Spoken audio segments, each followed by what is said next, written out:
love wearing this uniform. I had this uniform on this morning when I was in CVS, and the pharmacist says, do you need your prescription expedited? And I said, yeah, I'm going to London. So she had it for me in 5 minutes. We wanted to know how professionals have changed over time. So we got different experts from multiple decades to share their experiences.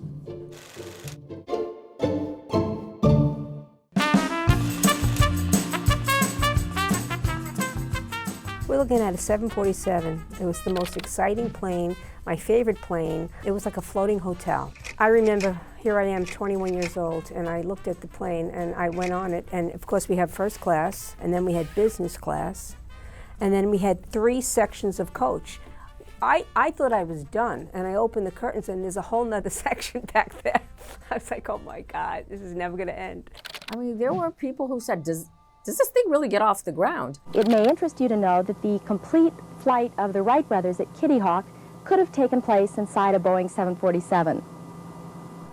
The enormity, the size of this aircraft, it was like flying a building.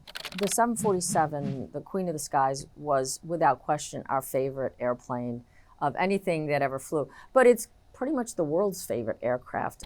My favorite airplane is a 747. I'm sure it's probably most of the flight attendants that flew. It's one of our favorites. You know, seeing that Pan Am blue ball, which they called the meatball, the logo at the time was called the meatball, all around the world, this meant home. We were the unofficial flag carrier for the United States. When you saw that, it was something special. Is this a DC-10? You seem less impressed with the DC-10. The DC-10 were aircrafts that we acquired through the acquisition or merger with National Airlines. The passenger level is here where you'll see the windows and the livery line there. But underneath, there is a lower lobe galley. So there was an elevator that would take you down to the lower lobe galley. I tried never to work down there, mind you, because I didn't want to get stuck down there. The elevators would break frequently, and since all your meals are loaded downstairs, we had to find ways to get the meals to the upper deck where the passengers were. There was a floor compartment that you could lift up, and it had access to the galley below. So we used to, if you were down in the galley, we would come over and start handing the trays up through this hole in the floor that we opened up. It's like a trap door? So it was like a trap door. We were hand carrying trays all through an airplane that, was holding 300 people. Wasn't the best presentation, but it got the job done. Right, we're looking at the United Airlines 767. And it's actually one of the oldest planes in the fleets today that's still 30-something years old. And that we still have 767s in present day that I fly on at United.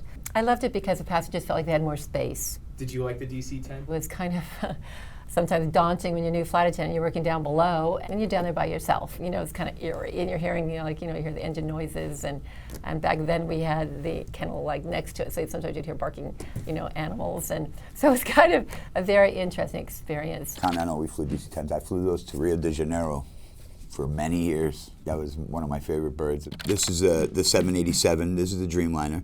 This has great ventilation, you breathe better. Is that true? Yeah. I mean, well, we're not talking about a 2-hour flight. We're talking about a 14-hour flight to Asia. Breathing makes a difference. The air quality definitely, and this aircraft has the better system.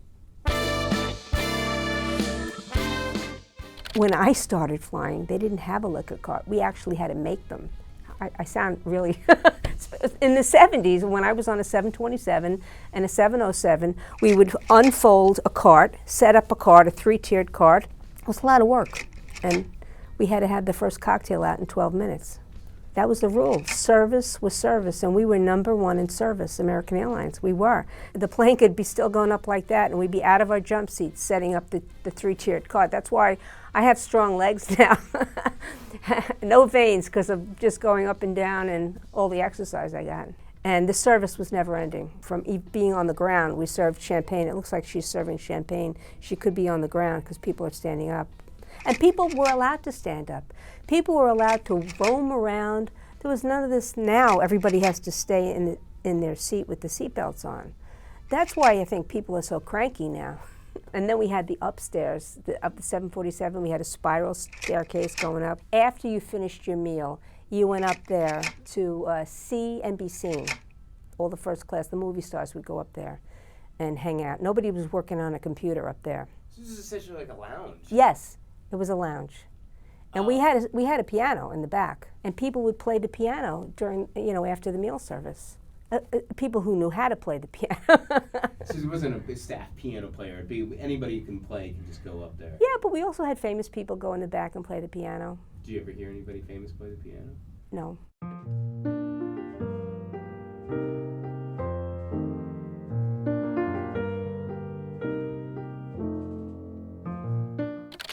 Yep, that was my era. It was a exclusive club in the sky, especially for those traveling in first and business class. And the helicopter service was amazing. It left from the 34th Street Seaport, and you could really be from Manhattan to JFK and go right into the Clipper Club in about 10, 15 minutes and check in for your flight. On this side, you're looking at the pre-plated entrees that are on China that would have been served in a first-class cabin on Pan Am. You'll see that there is a flight attendant offering items off a cart. And you can also see on here there's a bud vase, because we always had fresh flowers. They each got a flower on their table setup. You can see this tureen on the top, and that has all the accoutrements that would be served with the caviar. It was only the finest Russian beluga caviar, nothing else. It was flown in fresh from Moscow daily. I see a pate, which is also very popular in the 80s. Everybody had pate, and again, a lot of that pate was sent in from France. It was fresh pate. And then you bring out the entrees. We cooked a fresh Chateaubriand. We had cooking ovens. They don't have cooking ovens on airplanes anymore. They have reheating ovens. When the roast beef or the Chateaubriand was boarded, it was raw, but there was always a roast. Then we'd go to the seat and we would carve a slice off. In the 90s, we had lovely choices, and we would start off also with the appetizer, your mixed nuts, the warm nuts, and then you'd go into your appetizer, then your salad and your entree. Breakfast here, lovely omelet with juice, coffee. We had the silver pots, the silver service in first class. We didn't serve the tenderloin to order at the time. We didn't cut in the aisle like we did with Pan Am. I would say it was more of a streamlined than it was with Pan Am. Now, what was a first class seat like? Oh, back big, very big. But we have better first class seats now. They lay flat. You get pillows and blankets. Well, of course, you had pillows and blankets then too, but I don't know. I think the seats have come a long way. But these seats look very comfortable, and they were very comfortable. We're looking at sleeperette seats, they were called. They were comfortable, and you could get some sleep. These were the business class seats. I look back at these and I think, oh my gosh, they don't even look that wide, or they don't look that spacious as opposed to, business class seats today. And, the lovely design, the stripe. What are your controls? You've got to go lean back and to go forward. Definitely maybe better than some of the other airlines of the 80s that had, but not anything compared to, the bigger seats that we have today in business class. But back then it was comfortable and people loved them. At Polaris, these are your individual beds here. We have mattress pads. So we'd put one down and then put down a sheet on top of the mattress pad, like a fitted type sheet, and then a flat sheet for you to pull over, and then on top of that, a duvet. It's a Saks Fifth Avenue duvet, so it's nice, good quality. It's great because you just fly 16 hours, you land in Asia, and you're ready to go. But we did have a big problem with this. Now I'm looking at them, and if something fell into the seat, forget about it. Like, you really had to be MacGyver to get it out. Those seats look pretty comfortable.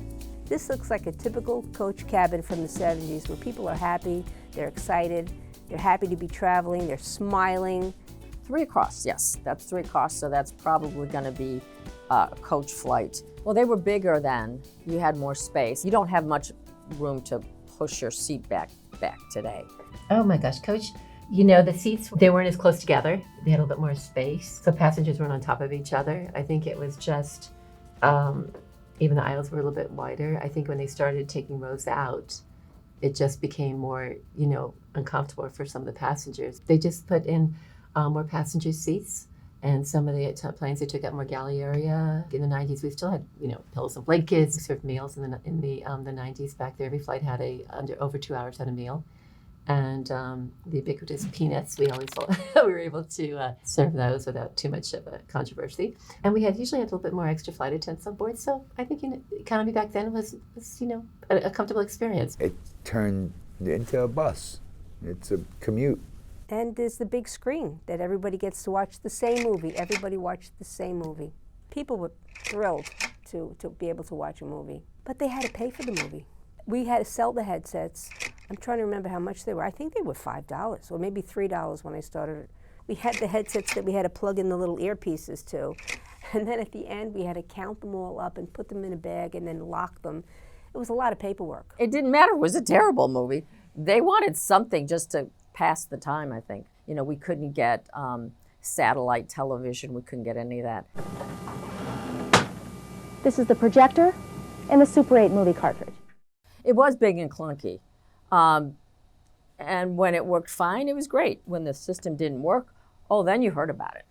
Most of the aircrafts now have TVs in the headrests. Would it ever cause you guys headaches? We have a reset system where we can go and troubleshoot the actual seat.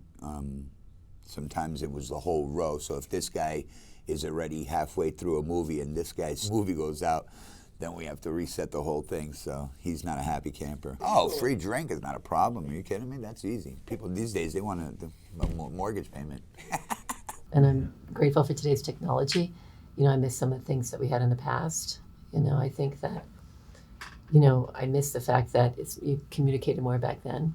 It's because you've got your headphones in, you've got your screens in front of you, you're kind of in your own little world. And I always like working up front because I feel like, when you're doing a service, you get more of an opportunity to, speak to the passengers. I never had any complaints, except about smoking.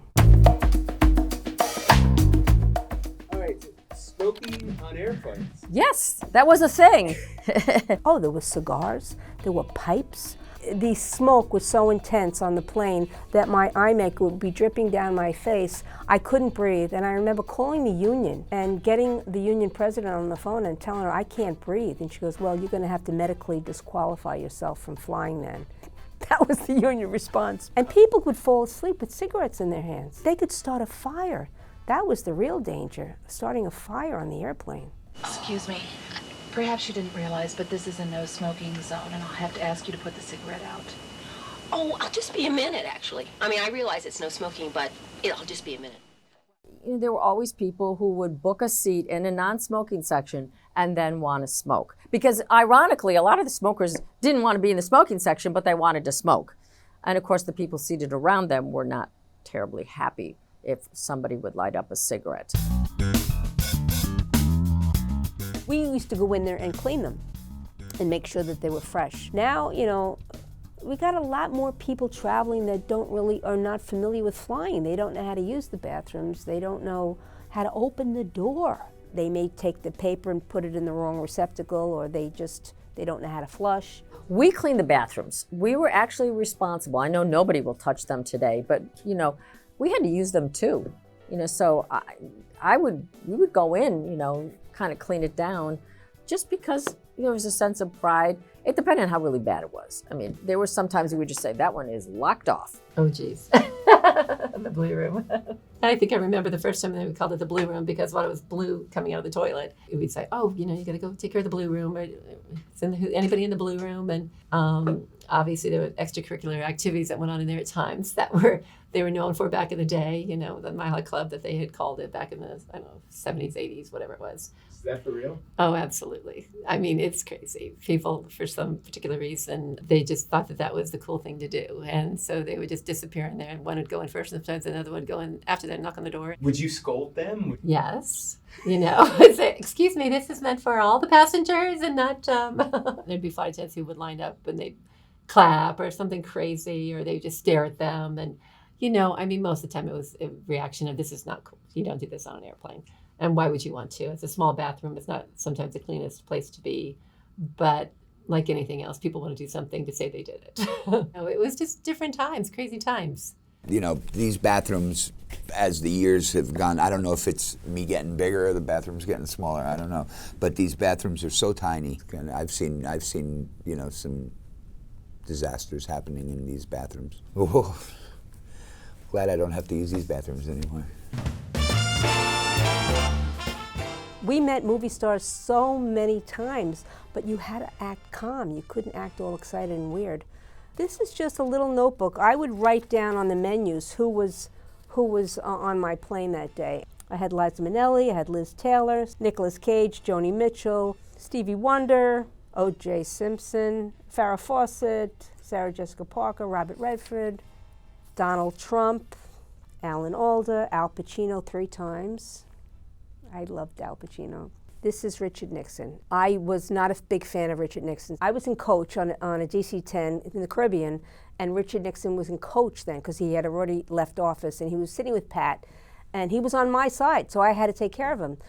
So I went over to him and asked him if he needed anything, and he grabbed my hand and he said, "Tell me a little bit about yourself." And I burst into tears because my mother had just tragically died that week, and she was only 55 years old, and she died very suddenly. So I'm crying, and I'm trying to compose myself, and I said that my mother had just died. He held my hand for 45 minutes. In 34 years, he was the nicest passenger I've ever had on board. I was living in Manhattan at the time and was leaving for a flight. And I came down from my apartment. I had my uniform on and my wheels with me. And on the corner of my building, there was a stretch limousine parked and the windows were up. But I noticed on top of the limousine was a pair of sunglasses. So I tapped on the rear passenger window, and the window came down, and there was Rod Stewart staring at me. And he just, I handed him his glasses, said, "I think you forgot something." He said, "Thank you very much." The window rolled up, and he went on his merry way. I went off to the airport. I was operating a flight to London that night. And here comes, walking down the jetway, none other than Rod Stewart. And he kind of looks at me, kind of trying to place where he might have known me or why does he recognize me. But as he got closer, all of a sudden he looked at me and I looked at him and I was kind of laughing. And I looked at him and I said, "Well, you could have at least offered me a ride." I remember a great flight with Mick Jagger, and he couldn't sleep, so I was just making drinks. He's like, "Hey, you want me to make some drinks with you?" And I'm like, "Who gets, how often do you get to make a drink with Mick Jagger?" So he was so cool and so nice, and so he was just up there shaking it up. And that was back in the day when we made cocktails, and just shaking it up and poured a couple drinks. And I served it to passengers, and I said, "You're never going to believe who just made this drink." I was working in first class, so I'm wearing the bow tie and the white serving garment. This guy comes on board and he goes, "Hey, how you doing? I'm so-and-so." And I said, "Hey, how you doing? I'm Carlos." And he's like, "Cool, Carlos, hey, do me a favor, lose the bow tie, lose the jacket. I have all of first class booked." He's like, "You know who Marilyn Manson is?" I'm like, "Yeah." He's like, "Well, the whole band is up here, and so, we'd like to have a relaxed flight." And I'm like, "Yeah, no problem." And they just started coming on one by one. Twiggy Ramirez, Madonna Wayne Gacy, Marilyn Manson, and flying from Newark to Lisbon, Portugal, shaking martinis in the middle of an aisle. It was great.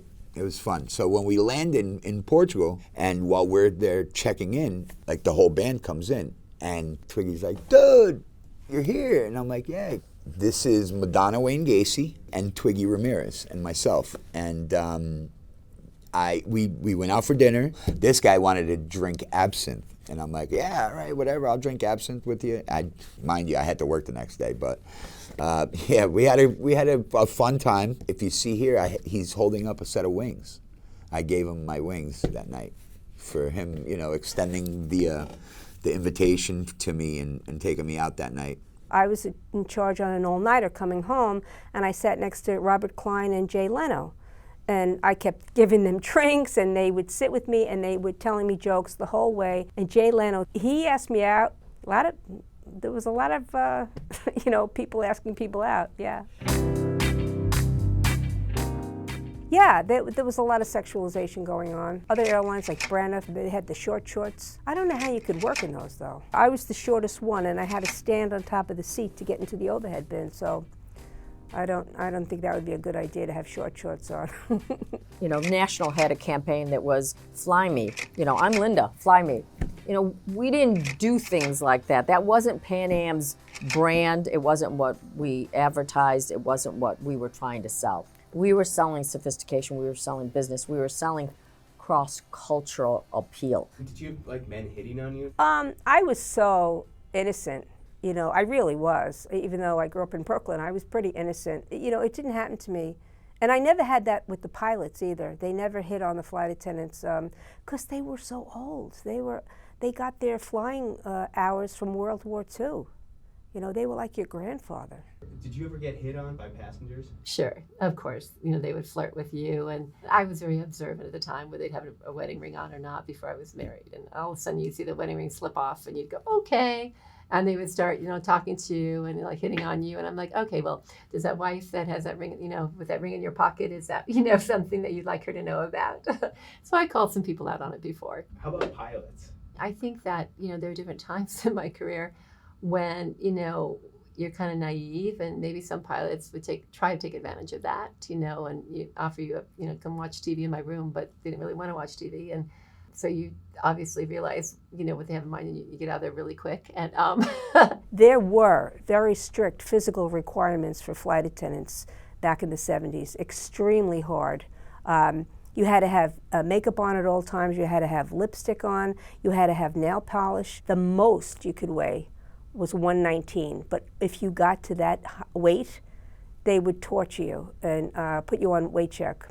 And I had that experience a few times, and it wasn't very pretty. If you did not lose a pound and a half a week, you could be suspended with no pay. You could lose your job. And it was very scary for flight attendants that had children. When they were allowed to have children, they had to weigh the same as what they did when they first got hired. And they just had a baby. And they couldn't go back to work to pay the bills until they weighed what they were supposed to weigh. So it was really difficult. How did that make you feel? Well, I wanted that job. We all wanted that job. And we did whatever it took to keep that job. And we put up with a lot because we wanted to be flight attendants. And it was the best career. in the 90s, we just kind of didn't have to have that, approach to things as much as we did back in the day. We were still weighed, at times. And we still had a grooming supervisor. So I think that there were good things. When did men become flight attendants? I think that there weren't really as many. There were stewards in the beginning when they started. And then I think more in the 2000s, I think it started to become, that more men became flight attendants. And it was wonderful because so many great guys are flight attendants, and it's as it should be. And there were a lot of things on an airplane that's nice to have, a man around. And I think that there was no reason not to. San Francisco, definitely, was my favorite. I had many. I always loved flying to Rome. If I could get to Rome all the time, I would. Oh my goodness. I think, Italy, the food and the wine. I mean, I just, you can't get better than that. There's so many, man. There's so many. I mean, Hawaii, it's great. It's a crummy room. The hotel is like ancient. The room is crummy, but you're in Waikiki Beach. It's like,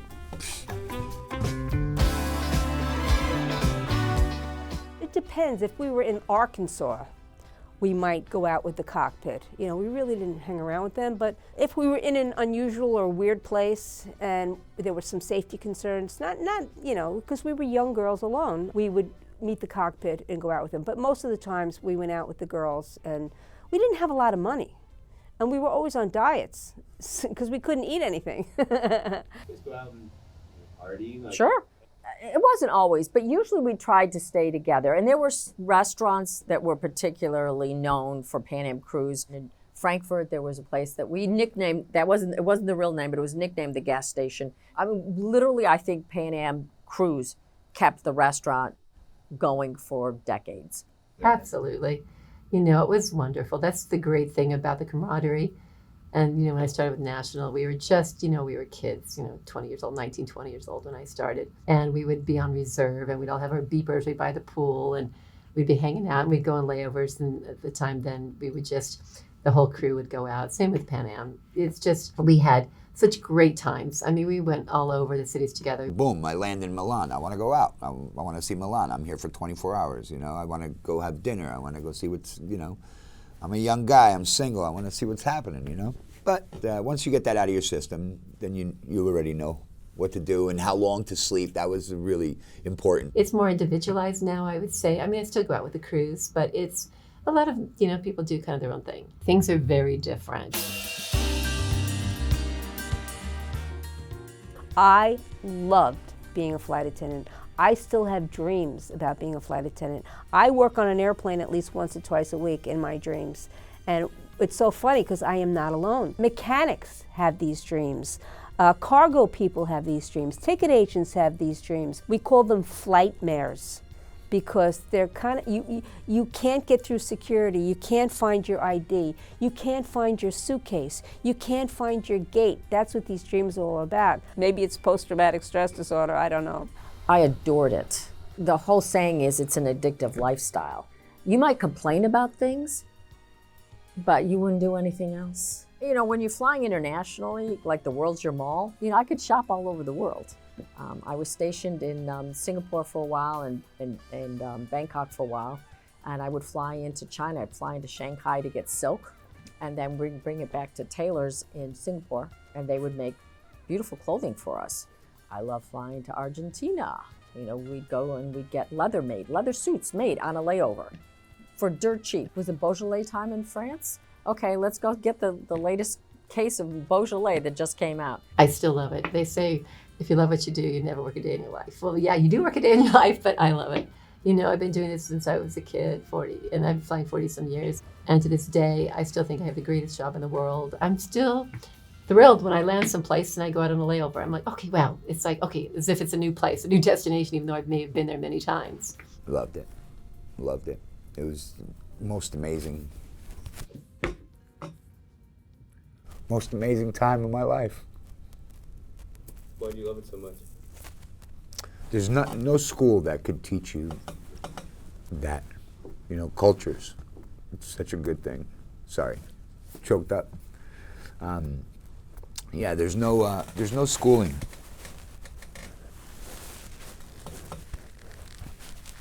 Sorry. Hey, why are you getting so emotional? I don't know. Not doing it anymore, you know? I gave out 50-year service pins when I was in management. That's how much this job meant to people. It was an experience. It wasn't just a job. We have amazing memories of times that, you know, you are just cherished.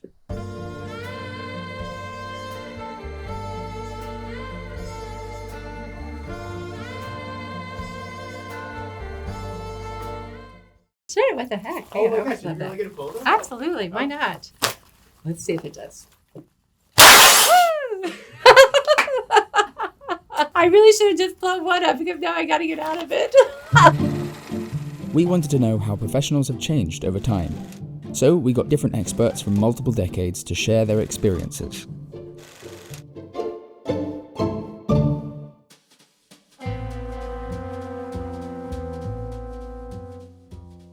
We took off from JFK and there was a huge explosion. We were like, what? The whole plane is rattling like this.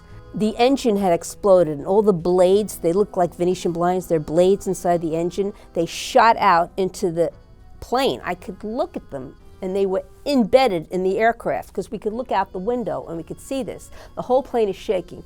So we have instructions from the captain to do a planned emergency evacuation. We had a list, a plastic card with all the instructions that we had to do. We had to collect eyeglasses and heels so that they didn't go down the slide with them. We had to get 2 able-bodied men for each door in case we died and we weren't able to open the exit. I had to teach you how to do it.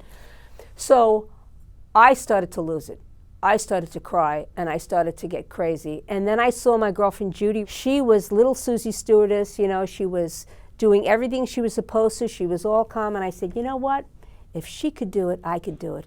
And if I have to die, I don't want to go like an idiot. I want to have some dignity. So I pulled myself together. This is what you really think of when you're going to die. You pull yourself together and you say, I don't want to go out like that. And we all got everybody ready for landing, to crash land in New York. We had to dump all the fuel over the Atlantic. We came back to JFK.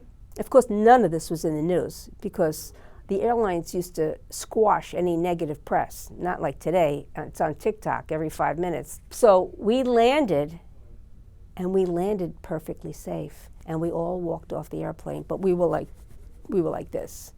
You know, we weren't right. I with the flight attendants, and I never know if they're like actually freaked out, if they're calm. We're not allowed to. I mean, we don't show you anything.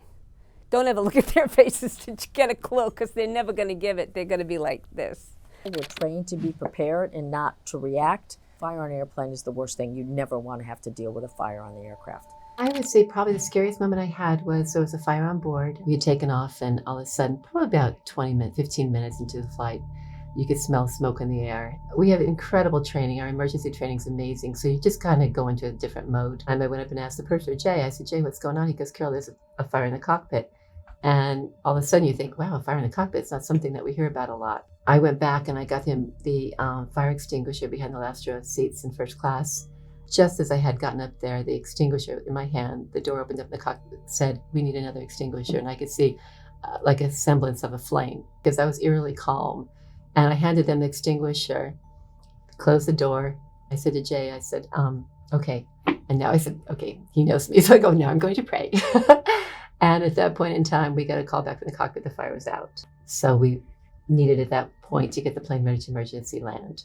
We ended up landing safely, thank goodness. And at that point in time, we could see the runway. It seemed like hundreds of fire engines, but maybe there was 10 or 15, 20 that were surrounding the airplane. The fire chief put a ladder up to the forward door and came up there, and he took one look in the cockpit and he said, holy, how did you survive this? Because at that point, it looked like a bomb had gone off in the cockpit. Our pilots were amazing. I think our crew responded so beautifully.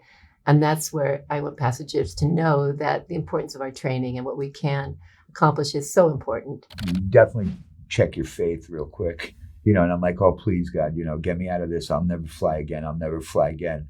And tomorrow I'm like, oh, wait, I got to check in at 8 a.m. It's the same thing as like when you get too drunk one night, you're like, I'll never drink again. Next week, and you're like, come on, guys, let's go out.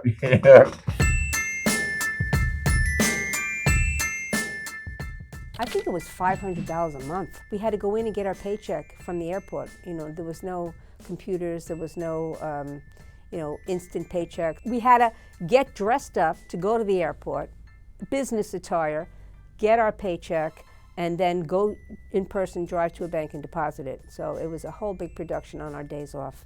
You got your base salary, and then you got per diem, and then you also received maybe overtime pay if you flew over X amount of hours. It wasn't the best rate of pay. We all had to live together, especially in a city, high cost of living city like a New York or a London. But we 2 or 3 people would live together in an apartment. And because we were always traveling, you didn't always see your roommate. You might just see them once a month, depending on your flight schedule. Probably about $2,000 a month, I think, back in the 90s. When I started, I believe it was $18 an hour. So it was low. You can't really survive on it, but I was living still with my parents when I started. I was 22 years old.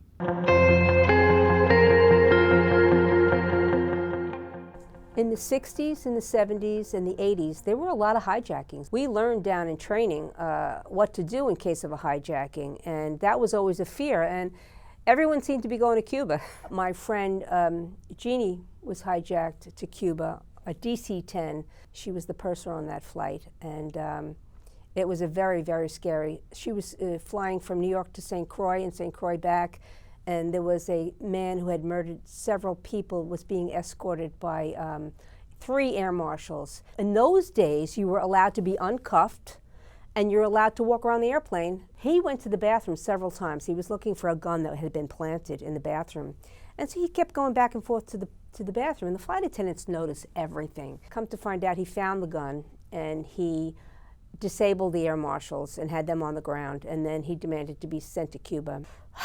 In those days, we were taught to cooperate. We were told to talk to the hijackers about their family, about our family, to make ourselves be a human being to them. She had a gun pointed to her temple for the entire flight from St. Croix to Cuba, but they weren't sure if they had enough fuel to land in Cuba, but they did. Fidel Castro was in a good mood that night, and he invited he took the hijacker off the airplane, and he's still walking free today, that hijacker. But they were nice to the crew when they landed, and they let them come out and have a bite to eat and buy things in the gift shop. And they were allowed to get fueled up and come home. And Jeannie ended up getting one of the highest awards the U.S. government ever gave for her exemplary work that night and keeping him calm and that nobody died. 9/11 was different because we tried to make ourselves appear more human to them. But on 9/11, you know, we thought we were going to land someplace, but we didn't. We never dreamed they'd be crashing the plane into a building.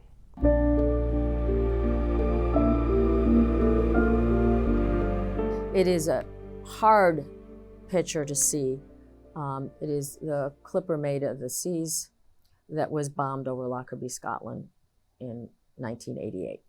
You know, through the investigation after the fact, it was discovered that a bomb had been planted in luggage that somehow made it through Frankfurt on a connecting flight through London to New York. There was a Libyan gentleman who was arrested and put in prison for the bombing of Pan Am 103. There's a lot of different stories, and depending on who you listen to, as to whether they were conspirators or Gaddafi, if he was behind the bombing in retaliation to a bombing of a Libyan site. You know, I think for us, the investigation obviously is important, and especially for the families, because they need to hold people accountable and responsible. They're suffering still today. I was working at the flight service office at the time, and when a phone rang, and it was operations calling to tell us that the 103 was off radar.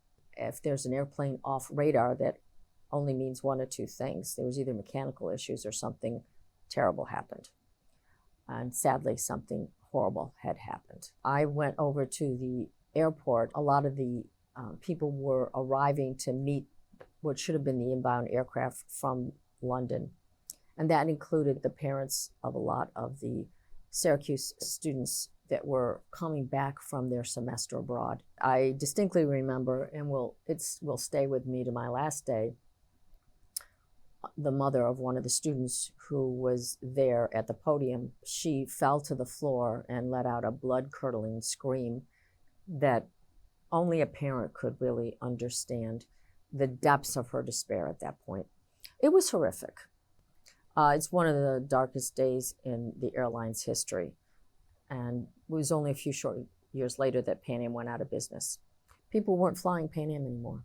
We were recognized as the subject of terrorism, and people were scared to fly. The State Department, a lot of different government agencies were putting alerts out not to fly Pan Am. 747s were going out basically empty, maybe 15, 20 people on a plane. And unfortunately, this is the picture that is used so often on the anniversary of the flight. And it just brings back that gut feeling, that sadness in you, knowing that this was the end of something great.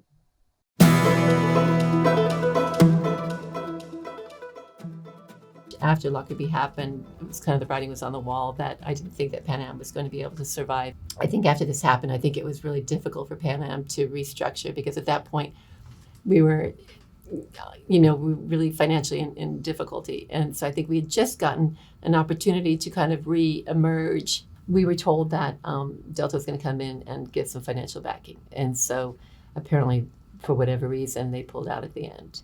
And so that's when the hopes were dashed. And I think Lockerbie had a huge part in that, obviously maybe in that decision. But I'm always an optimist. I've always been an optimist since I was a little kid. So, that optimistic part of me was going to be like, I stayed with them till the very end. I'll never forget December 4th, 1991. I was flying back from Mexico City, and I'd had the most amazing layover. I was flying with a great crew. We'd gone to the pyramids. We had this wonderful Mexican fiesta the night before, and we landed in JFK, and cleaners came on board and said, Pan Am ceased to operate. And that was probably one of the hardest moments. I think the whole crew, we all just started crying. And I think anytime when someone comes on and says, your company that you love has ceased to operate, it's a huge, huge shock to you. There was a lot of flight attendants that got stuck in different places, and it was just trying to get these people back and trying to get them on airlines that could take them back. So the whole everything was just put into this giant, uproar, where all of a sudden, what do I do with these tickets? Who's going to honor them? I've just lost all this money, my vacations, everything. And so to me, it's always had, an uncomfortable taste in my mouth, experiencing that situation. At the beginning of the 90s, I'm grateful that once I was able to get on with United, I was fortunate they took us on. They had taken on the Pacific routes a number of years ago that they had bought from Pan Am. So I had friends that I had flown with many, many years ago flying for United. There was a lot of things that were synonymous with the incredible corporation that was Pan Am that went up for sale. We had to sell the Pan Am building in Manhattan and then ultimately culminating in the sale of the Pacific to United in 1986, which was really the heart and soul of the airline. The airline that brings you 10 countries across Asia and the Pacific now bridges the Atlantic to Europe. Come fly the airline that spans more than half the world. United. I think that was kind of a shock that they, had bought the routes from Pan Am. I guess you always thought of Pan Am as flying all over the world at the time, and so I think sharing our route structure giving away part of our route structure, not even, actually, they bought our route structure, was surprising. It benefited United, which turned out to be, a wonderful thing for me later on in my career. I think that at times Pan Am was looking to sell different things and different routes, and depending upon the situation of the airline at the time, and sometimes you just need to make a little extra money, and so maybe they felt that it was a good investment to share, to sell off part of our route structure. It was one of my hardest times in the 90s, I think, was realizing that a career that I loved all of a sudden stopped. But I have to say that these are probably some of the best years of my life, was flying for Pan Am.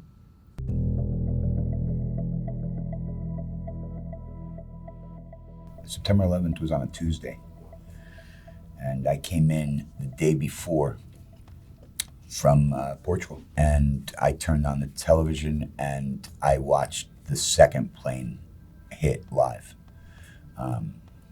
That was definitely a crazy day. I was with Continental at that time. Continental and United had not merged. We came to find out that no Continental airplane was used that day for the attacks, but United's airplanes were. They had said that a small plane had hit the World Trade Center.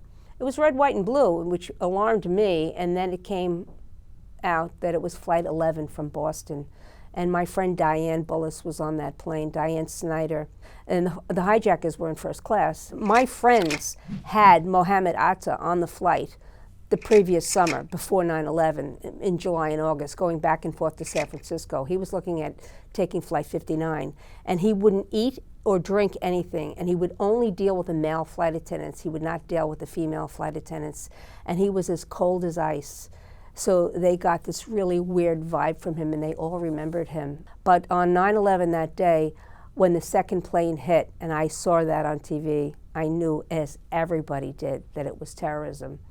And it was horrendous. Airspace closed down on Tuesday, and Friday was the first day that that airspace was open.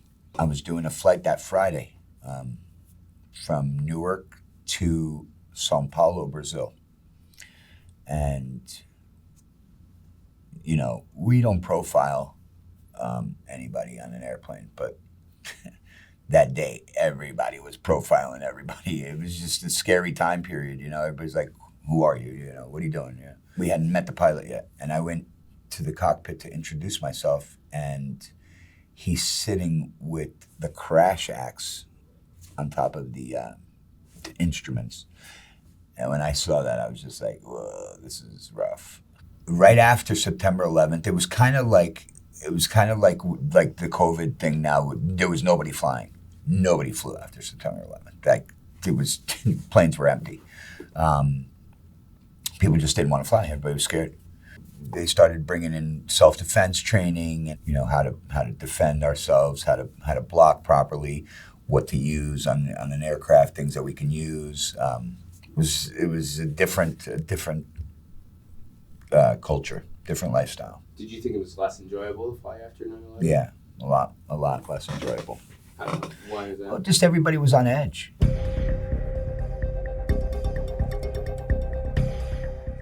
In the old days, we wouldn't go through security. There was no security. I remember I would leave my house in Long Beach at 8:30 for a 9 o'clock flight. I would park in the pay lot and run to the gate. and just sign in and just go to the airplane. You couldn't have to do that now. Oh, security was very different. Passengers, your family could go with you. You could take people through security. They could, wave and see you off at the gate. Now everybody's got to take off their shoes. You got to understand, once that flight takes off, that's it. You're not turning around for, oh, forgot this, or you got to get that, or you got to make sure everything is good. And that security is part of everything being good.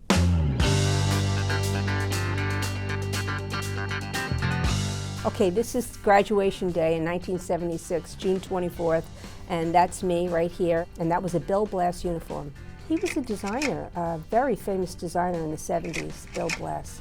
All the airlines had designer uniforms. Every airline competed to have the best uniforms, and ours was Bill Blass, and I loved it. We had blue vests and we had red vests, and we always had to have our wings on. So this, because we were flying to the Caribbean, we were allowed to not have the jacket on because it was so hot in the Caribbean. This is still the Bill Blass scarf that I was so proud to wear, and we had to wear 3-inch heels. I have a pair of the pants that I graduated with and they're swimming on me because this is how long the pants drag on the floor because of the heels. We had to wear 3-inch heels. So I didn't really have a problem wearing high heels when I was 21. Now, now I wear Skechers. This is the Edith Head uniform, and you can tell by the cloche hat and the scarf at the neck. And this was actually the first uniform that I wore when I was hired from Pan Am.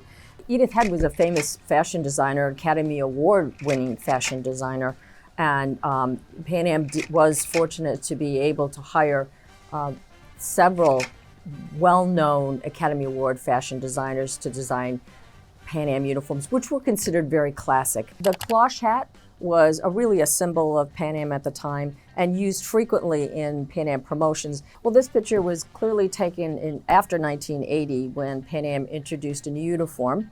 I wore this uniform, which is the Adolfo uniform, created by the designer Adolfo. And it was a great, very business-oriented style uniform, as you can see with the navy, and we all really loved and felt proud wearing it. You can't really tell me now, but that's a jacket I have on now. It's actually retained the same jacket, the same style as the 2020s. And so the thing different in this picture is it's blouse and the colors where it had mauve with the navy in it. But I have the wings here from the 90s, my original wings that I was pinned on. Do you know who designed that uniform? I don't. You could walk through a terminal back in the 80s and all of a sudden people are like, oh my gosh, look at that uniform, or you think, okay, Edith Head designed that or Adolfo designed it. And so it was just, I think there's more an emphasis on uniforms back in the 80s. Standard, we had same type of shirt I'm wearing now with the epaulets and the standard wings. He's wearing a white serving garment. Yeah, he looked like a bartender. That's what we looked like in first class.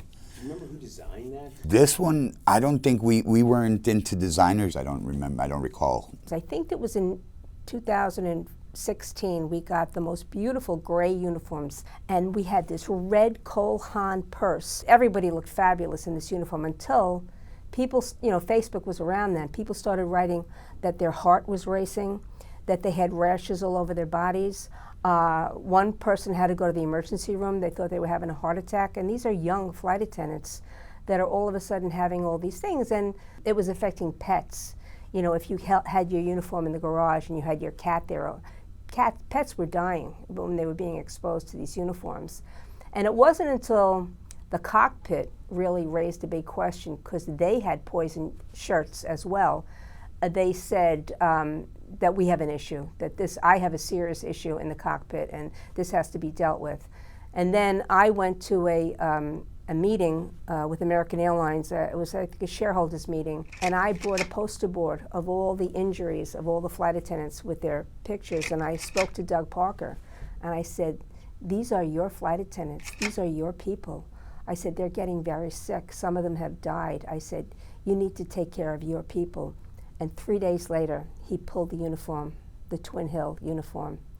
And so we don't have that contract anymore. He canceled that contract. So I guess I made a difference. Do you know what was causing it? Formaldehyde, cadmium, all sorts of crazy things that shouldn't be in a cloth because they weren't, I think it's called OTEX, they weren't approved. You know how the United States has rules and regulations on fabrics that they make in the United States? But if you buy from Bangladesh and all these other countries that don't have that, because they're cheaper,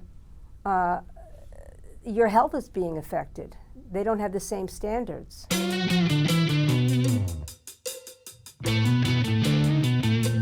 The day before 9/11, we ratified a contract where we got a huge raise and we had to give it back.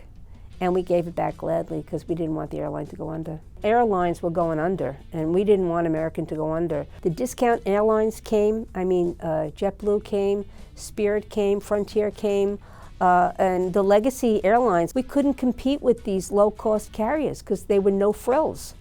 And so we had to slowly start cutting amenities. You know, the magazines went, the pillows went, the blankets went, but people still expected the high service because they knew about Americans' high service. And then after 9/11, you didn't get food.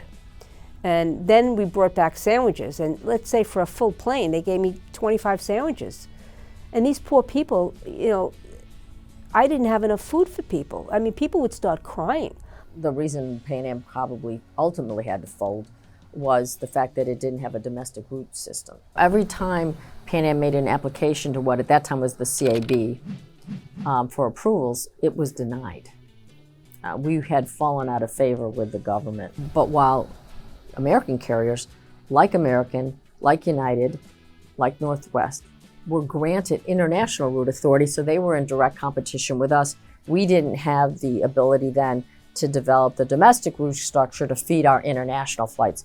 There was also entering into the market a very different focus of onboard service. And it was moving away from the business model that Pan Am had prized for decades, and that being a real premium service. Now people were putting at the forefront of their ticket purchases price. It was more of an economy class driven carrier that were offering, you know, low, cheap flights. I think the low-cost carriers definitely created more of a price war for the tickets because they were offering sometimes lesser prices on certain routes. So we had to become more competitive.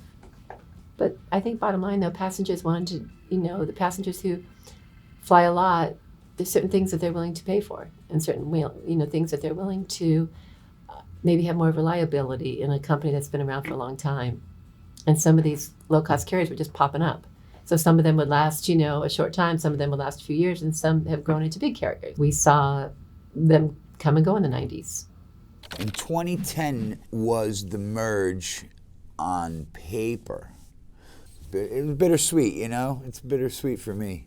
How so? Well, I'm an ex-con, you know? Ex-Continental. That's our ongoing joke when we tell people, you know, I'm an ex-con. They're like, what? So that meant that they were not United. They were ex-cons. Do you like roll your eyes? You're like, oh, this joke again. I know. It's like so silly. Yeah.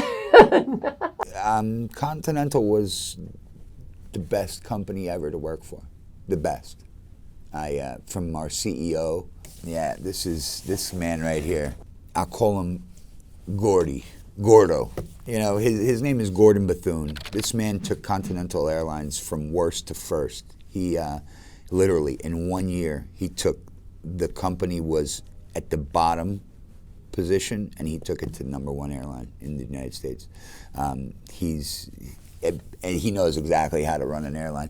But I'll never forget one day I'm in Newark Airport, and I'm going on a flight, and I see him on his cell phone, and I just wanted to like catch his attention just to say hello, acknowledge him, right? And I see him, and I give him a hey, and he tells the person on the phone, hey, I'll call you back. And he hangs up, and he looks at my ID, and he's like, hey, Carlos, where are you going? And I'm like, I'm going to Lisbon, Portugal. He's like, oh, yeah, you got to try the port wine out there, you know? And I'm like, my boss is telling me to go have port wine on his dime, you know? Just knew how to, you know, he wasn't saying, hey, go out and get sloshed. He was saying, you know, he was you know, we were a team. Now it's very corporate, very, you know, by the book and different. You know, food in Coach was cut. You know, a lot of those different things. You know, now it's the program now with the points. It's crazy for us. It's nuts because everybody's like looking on their phone. Like, am I the next one to get upgraded? You know, United created this thing called basic economy, which is basically no bags whatsoever. So people don't understand that there means no bags. It's like just your little bag that you can put under the seat in front of you, and that's it.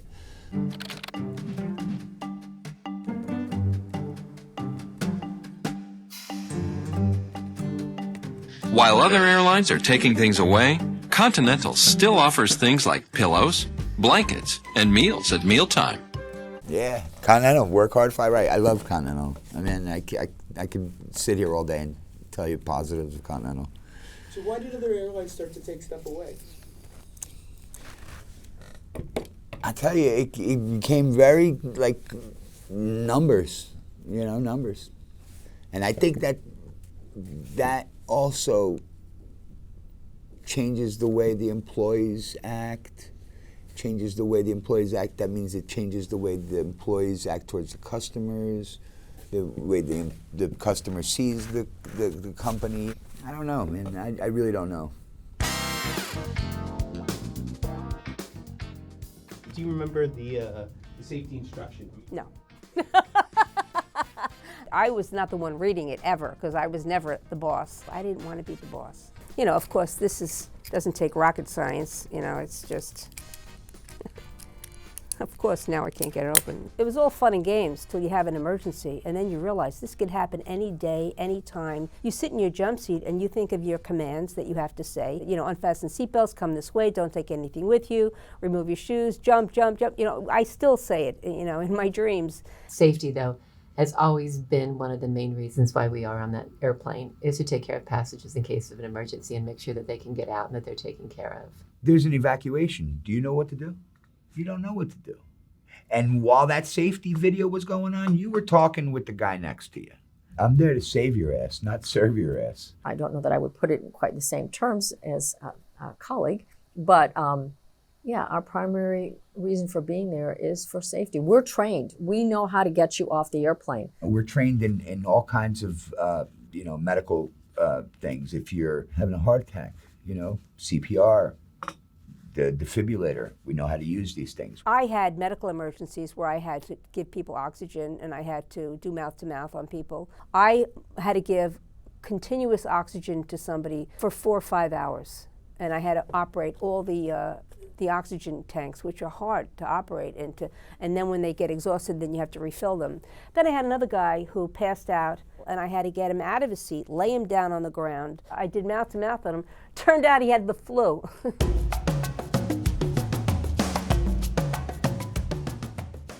Wonderful.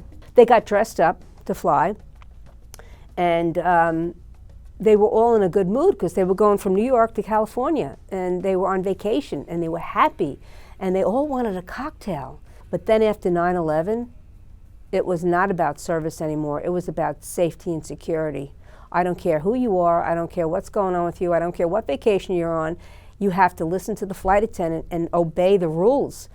It was a special thing, you know, going to the airport or going on a flight. And so they would get in their Sunday best because they were going to go, they were going to have a nice flight, they were going to have a nice meal on board the aircraft.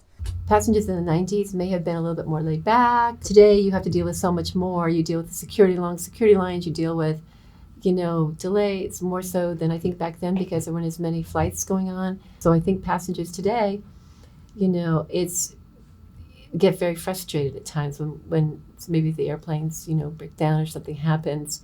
You know, everybody started complaining about everything, and the company would kind of like, you know, I guess not to hear them or to silence them or whatever. They would side with them and give them things. So you would complain, and you were basically rewarded for bad behavior. There's a rule. It's basically you can't interfere with crew member instructions, you know. Basically, if a crew member tells you to do something, you have to follow directions. But nowadays, I mean, after COVID, that whole thing with the masks, there's fights constantly on airplanes. We would tell people to wear a mask, and No. So it's like, what do? You tell them again, hopefully they put the mask on. I had names called, so many names called at me right after, during that mask period. I would tell people, hey, you need to put your mask on. F you, I don't got to do nothing. I'm not doing what you tell me. I'm like, actually, you have to do it, I tell you, because that's the rule. But that's what I'm saying. It's like the company were taking the sides. After a while, they were like taking the sides of the passengers. I'm like, well, it's a different world flying today than when I was flying. I think there's a distinct lack of respect for people who are in positions of authority, which is your flight crew on board the aircraft. And it's kind of sad. Did we ever have people who were acting up on flights? Yeah, sure. But in general, that was rare. And today, it seems to be almost a norm, that there's an expectation, if you're not happy with something, that one, you don't have to listen to this crew member, and two, you can demand or insist or take matters into your own hands, which is very dangerous. We want a calm environment up there, man. You're at 38,000 feet flying. When I say flying, I mean flying. You're going fast. And there's no like, let's stop really quick and, let's pause this. No, you gotta make sure everything is cool. They don't respect the flight attendants today. And I heard of a flight attendant getting her teeth knocked out maybe 2 years ago because she asked somebody to put their seatbelt on. People had to have money to fly in the old days, and they had to get dressed up. And now, with the cheaper fares, you're getting people who don't understand what it's like to fly. And it's not easy to fly now. You have to make sure you don't drink a lot of coffee because you can't be getting up to go to the bathroom constantly. You have to make sure that you bring your own food because it's not guaranteed that it's going to be food on your flight. And what if you have a delay? You have to bring snacks. You have to bring something to entertain yourself. You have to bring your headphones. You don't need us today as much as you did for service. You don't need us to do all the service, but you still need us for safety. We had a change in ownership. We had Robert Crandall for a long time. He was tough, but he didn't take the money and put it in his pocket. He put the money back into the airline. But we had Doug Parker, who came from America West, who came from US Air, and they took over as managers, and they're not used to running a legacy carrier. And they had all these ideas. They were like a bunch of college frat boys. They didn't really see the big picture that Crandall did. Why would you ever take the screens out of the seat backs? It makes them so happy, the customers. They're so happy. They want to watch a TV show. They want to watch a movie. They're quiet. They're happy the whole flight. When they have nothing, they get more aggravated about little things. Oh, I've always been service-oriented, so I just wish that we had more to offer the passengers, especially in economy. Sometimes we'll have a longer flight, and now we're offering a little bit more snacks in the back, and then we have snacks for purchase. It's hard, especially in the morning, or if you're just getting a drink and and maybe just a little biscuit or something. It's just, to me, it's not enough. It's totally different. I come from a generation of flight attendants. You can say, I say pre-September 11th. But there's people that now, new kids, they say pre-COVID, everything's changed. Every time there's a situation, things get implemented in that just takes the fun out of that. Stories that I heard from past, from senior flight attendants, I'm 25 years. I was flying with 40-year flight attendants. Hearing their stories, whoa. They're like, yeah, we used to carve the roast. And we had the roast in the middle of the aisle, and real silverware, and it's beautiful, like great things. Now it's like it turned into a bus. It's a commute.